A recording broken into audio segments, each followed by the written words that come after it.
Context ఏంటంటే ఎవరు ఆ పిల్లలు, ఎటువంటి పిల్లల చేత నువ్వు ఆ పని చేస్తున్నావు, ఇదే పెద్ద క్వశ్చన్ అనమాట. ముఖ్యంగా సోషల్ వెల్ఫేర్ హాస్టల్స్లో ఎవరైతే ఉన్నారో వాళ్ళు ఆల్రెడీ సమాజంలో అణగారు ఉంటారు, వాళ్ళకి హిస్టారికల్ బ్యాగేజ్ ఉంటుంది, హిస్టారికల్ డిస్క్రిమినేషన్ ఫేస్ చేసి ఉంటారు. వాళ్ళ చేత మళ్ళీ అదే పని చేయించడం, వాళ్ళ ఇన్ఫీరియారిటీ కాంప్లెక్స్ పెంచడం, వాళ్ళ సైకేని దెబ్బతీయటం, వాళ్ళని మళ్ళీ అవమానించినట్టే అవుతుంది. ఇది చాలా తప్పు కదా.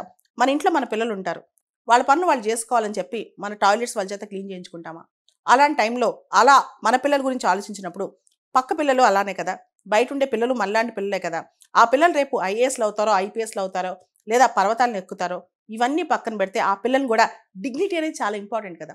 ఆ సభ్య సమాజంలో self respect, self identity, dignity అనేది చాలా ఇంపార్టెంట్ అనమాట.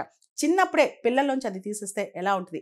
వాళ్ళ యొక్క ఆ ఐడెంటిటీని కానీ, వాళ్ళ యొక్క సెల్ఫ్ రెస్పెక్ట్ని కానీ దెబ్బతీసే దిశగా మనం ఐఏఎస్ అయి ఉండొచ్చు, ఐపీఎస్ అయి ఉండొచ్చు, లేకపోతే హాస్టల్ వార్డెన్ అయి ఉండొచ్చు, ఏదైనా అయి ఉండొచ్చు.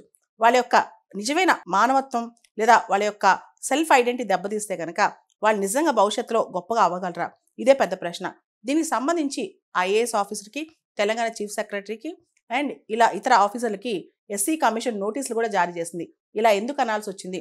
నిజంగా పిల్లల చేత టాయిలెట్స్ ఎవరైనా క్లీన్ చేస్తున్నారా? ఎందుకంటే సోషల్ వెల్ఫేర్ హాస్టల్స్లో టాయిలెట్స్ క్లీన్ చేయించడానికి ప్రత్యేకంగా దానికి పేమెంట్ ఇచ్చి ఉంటారనమాట, దానికి పెడతారు కూడా.